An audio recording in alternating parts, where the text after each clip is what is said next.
Kalau posisi janinnya nggak optimal, itu bisa bikin kontraksinya nyeri banget. Jadi kira-kira mau lahirannya mudah atau susah nih Bun?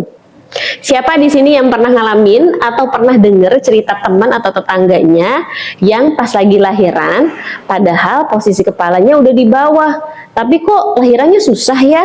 Atau padahal posisinya udah bagus, tapi kenapa lahirannya jadi sesar ya? Kira-kira ada yang tahu nggak penyebabnya kenapa? Bunda tahu nggak sih, ternyata posisi kepala janin di bawah itu banyak variasinya. Ada posisi kepala dengan bagian terbawah, ubun-ubun kecil seperti ini.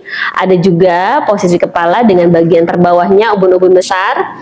Ada juga nih yang posisi kepalanya dengan bagian terendahnya adalah bagian dahi. Dan ada juga yang sangat mendongak sehingga bagian terbawahnya adalah bagian muka janin.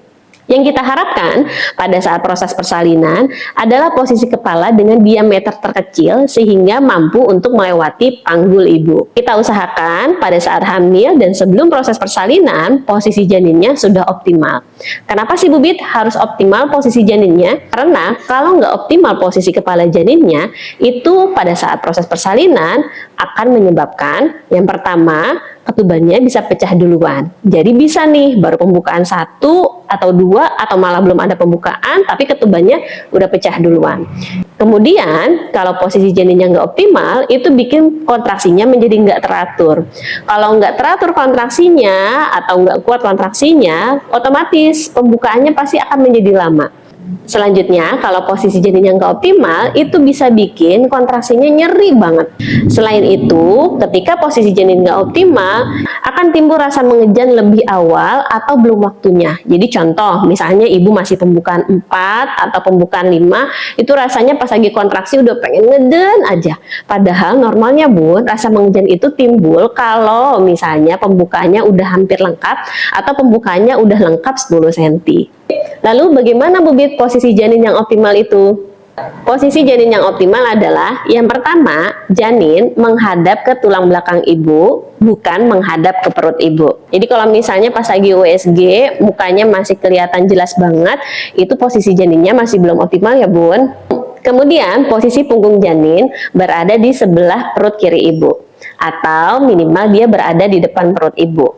Jadi kalau misalnya posisi punggung janinnya masih di sebelah kanan perut ibu, berarti belum optimal ya Bu. Kemudian posisi kepala bayi ini harus menunduk, dagu mendekat ke dada bayi, kemudian bagian yang terkecil atau terendah adalah bagian ubun-ubun kecil dari kepala janin. Jadi penting banget nih Bun, pada saat USG kita nggak cuma nanyain dok beratnya berapa, air ketubannya kayak gimana, jenis kelaminnya cewek atau cowok, tapi juga kita penting untuk menanyakan posisi janinnya sudah optimal atau belum. Kalau misalnya Bunda nggak enakan sama dokternya, boleh kok ditanya, dok punggungnya sebelah mana, kepalanya menunduk atau mendongak, kemudian dia menghadap ke belakang atau dia menghadap ke depan, atau mukanya masih jelas kelihatan atau enggak.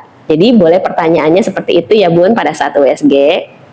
Lalu gimana nih Bu Bit kalau posisi janin aku ternyata masih sungsang atau misalnya masih lintang, atau kepala janin aku ini masih miring atau oblik, atau misalnya kepalanya sih udah di bawah Bu Bit tapi dia masih menghadap ke depan atau punggungnya masih di kanan.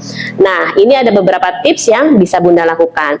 Yang pertama adalah ketika kita ingin memperbaiki posisi janin, maka kita harus memperbaiki juga posisi ibunya. Jadi pada saat duduk ataupun pada saat berdiri, usahakan duduknya tegak ya Bun, tidak boleh bungkuk.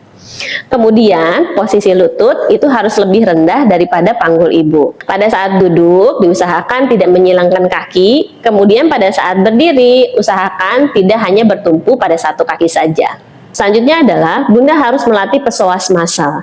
Psoas masal ini adalah otot yang bertanggung jawab untuk menentukan posisi janin. Jadi kalau misalnya psoas masalnya terlalu kaku atau terlalu tegang, itu bisa bikin posisi janinnya jadi nggak optimal. Bagaimana cara melatih psoas masal? Salah satunya adalah dengan rutin melakukan gerakan yoga hamil.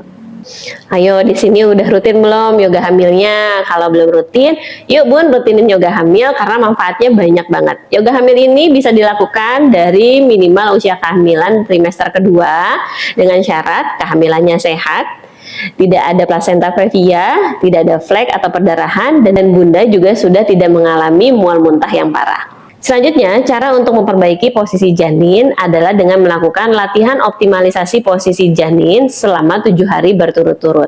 Latihan ini khusus dirancang untuk membuat posisi janin optimal, membantu janin nyaman berada di posisi yang seharusnya. Jika Bunda ingin melakukan latihan, boleh banget kok Bunda hubungi nomor di bawah ini. Punya pengalaman atau tips lainnya untuk membuat posisi janin optimal? Boleh tulis di kolom komentar ya. Jangan lupa like, share, komen, dan subscribe.